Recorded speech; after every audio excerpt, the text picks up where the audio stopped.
While the words sound very similar, it turns out that being an apologist for something is very different than apologizing for it. In this episode, I'd like to discuss that. Stay tuned.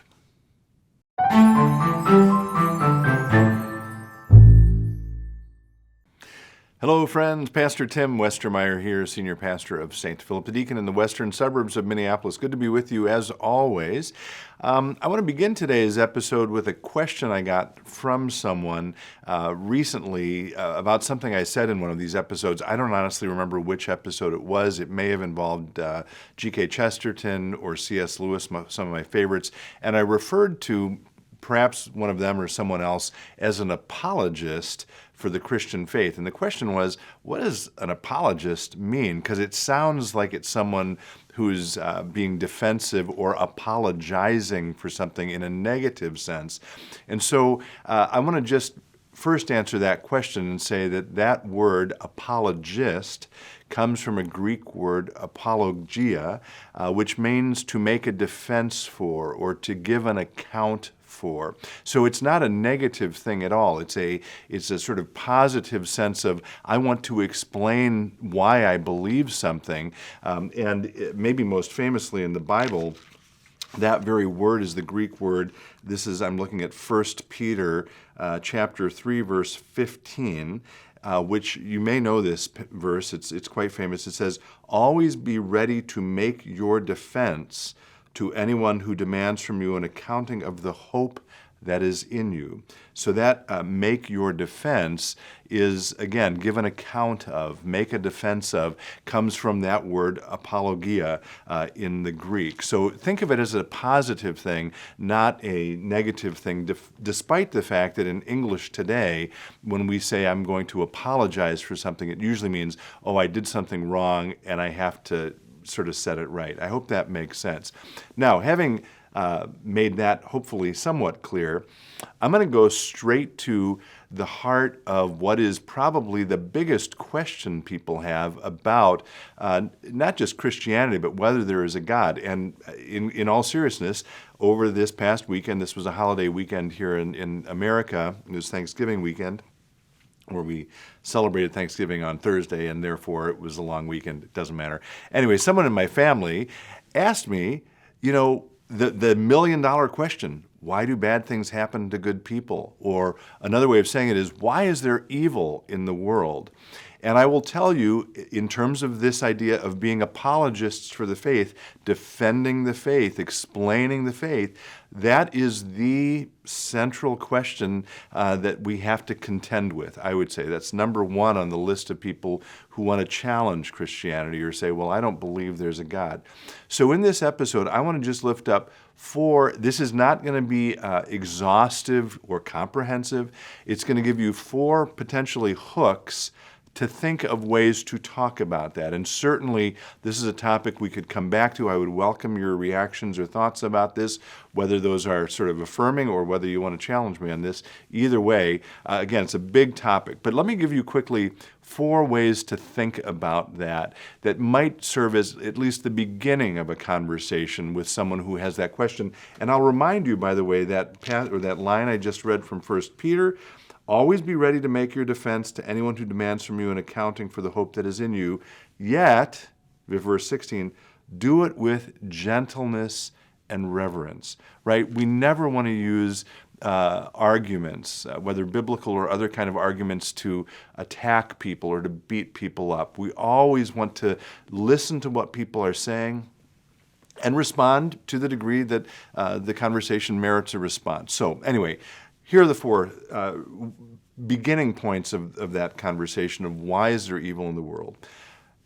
Oh, I should say, too, none of these are going to resolve the emotional aspect of that question, right? These are sort of more, again, thought experiments or ways to talk about it rationally. It doesn't mean it's going to take away the pain of evil or difficulty or suffering in the world. I want to make that very clear, nor are any of these ways to be responding to those things in a pastoral way, right? Very often pastorally, whether you are a pastor or not, the way to respond to evil or suffering is simply to be present with someone. It's not to give them big explanations about why it happened. I hope that makes sense. Anyway, first way to think about it is God allows evil in the world to bring about a greater good. And you might say, how is that possible? Well, let me give you just one example. Our daughter Sarah, I've talked about this before, has special needs. A few years ago, she had to undergo major surgery. She's nonverbal. She can't understand a lot of what's going on. She was scared to death when we took her to the hospital. She knew something abnormal, unusual was going on, and she was mad at us. We knew, though, that suffering, if you want to call it that, of surgery was going to allow for greater health in the long run. So that's one example. So that's the first point. God allows suffering to bring about a greater good. Second point is God gives us free will because God loves us.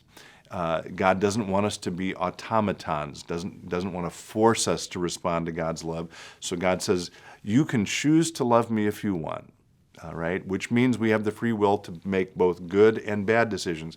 And again, I'm not saying all the evil in the world can be explained using this, but certainly some of it can. So that's the second point. Third point, I started this episode by referring to a passage from the Bible.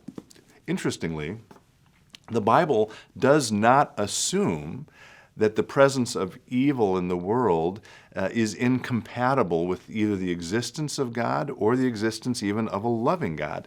I would challenge you to think of a character in the Bible who has not experienced suffering, right?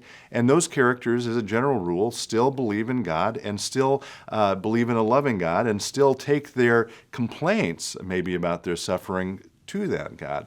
Job might be the best example of that in the Old Testament, and certainly in the New Testament, the story of Jesus is precisely of God becoming like us in order to suffer with us at the extremities of suffering, right? So again, the Bible, unlike maybe some modern philosophy or rational approaches to thinking about God, makes no assumptions that God and evil are mutually exclusive. I hope that makes sense. Final thing, and this was part of what I chatted about with my family member, is, again, the question of why is there evil in the world, why do bad things happen to good people, is a totally fair and legitimate question. And as Christians, we do need to at least be aware of how to begin a conversation about that. Doesn't mean it's going to explain everything away. But an equally fair question would be the opposite question, which would be, and again, I would always want to approach this not in a snarky, snotty way, but it might be fair question. I would challenge you, though, to answer the question, why should there be any good in the world? Have you ever experienced anything like hope or joy or elation about something? And why would you think that you deserve those things? Are you so brilliant or kind or generous or good that you deserve to have experiences of joy and happiness? And for that matter, why are you here at all? Do you merit your own existence? And again, I'm not saying that that's going to explain away the problem of evil, but it's an interesting thought experiment, I think, to reflect on why are we so obsessed only on focusing on the bad or the evil when there's so much joy that happens in the world that none of us deserve? Okay, so that's 4 ways to address this. I will conclude by saying we are in the season of Advent. That happens to coincide in the northern hemisphere anyway with a time when the days become shorter and darkness comes around. And so Advent is filled with candles, right? The Advent wreath and so forth.